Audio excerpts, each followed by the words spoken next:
আমরা দশম শ্রেণীর একটি অধ্যায় অনুপাত ও সমানুপাত থেকে একটা নতুন প্রশ্ন নিয়ে এসেছি। তো প্রশ্নটা কি আছে দেখে নিই।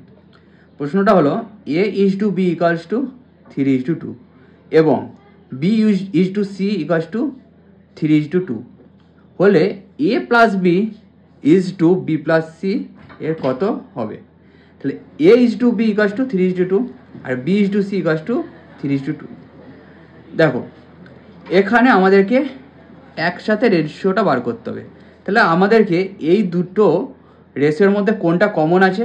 বিটা কমন আছে। দেখো এই বিটাকে যদি আমরা এই দুজনে ইকুয়াল করে দিতে পারি তাহলে আমরা b/c পেয়ে যাব। তো ইকুয়াল করার জন্য দেখো এর বি টার্মটা কি আছে 2 আর এখানের বি টার্মটা 3 আছে, তাই তো? এই দুটোকে ইকুয়াল করতে হবে। তাহলে এই দুটোকে কিভাবে ইকুয়াল করব? দেখো 2 আর 3 এলসিএম কত হয়? 6। তো আমাদেরকে 6-এ নিয়ে যেতে হবে। তাহলে এই 2কে কত দিয়ে মাল্টিপ্লাই করলে 6 হবে? 3 দিয়ে। তাহলে আবার 3কে কত দিয়ে মাল্টিপ্লাই করলে 6 হবে? 2 দিয়ে। কিন্তু এটাকে যদি আমরা 3 দিয়ে মাল্টিপ্লাই করি, পুরো সেটটাকে আমাদেরকে 3 দিয়ে মাল্টিপ্লাই করতে হবে। তাহলে দেখো পুরো এই রেশিওটাকে 3 দিয়ে মাল্টিপ্লাই করলে কত হবে? 3 3 9 2:3 তাহলে কত হয়ে গেল? 9:6। এরপর তাহলে এই সেটটাকে আমাদেরকে 2 দিয়ে মাল্টিপ্লাই করতে হবে। কেন? কারণ 3কে 2 দিয়ে মাল্টিপ্লাই করলে তবেই 6 আসবে। তাহলে আমরা এটাকে 2 দিয়ে মাল্টিপ্লাই করলাম, কত হয়ে গেল? 3 × 2 6, 2 × 2 4। তাহলে এই দুটোকে আমরা একসাথে কি লিখতে পারবো? a:b:c = কত? 9:6:4। তাহলে আমরা সবার রেশিওগুলো পেয়ে গেছি। a:b:c এর রেশিও পেয়ে গেলাম 9:6:4।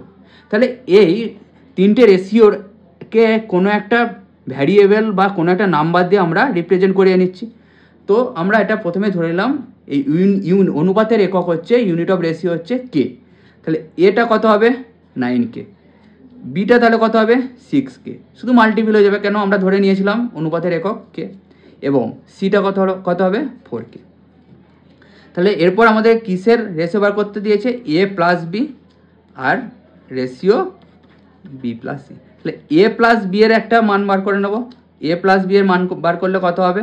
9k + 6k। দেখো 9k + 6k। আর b + c এর মান কত হবে? 6k + 4k।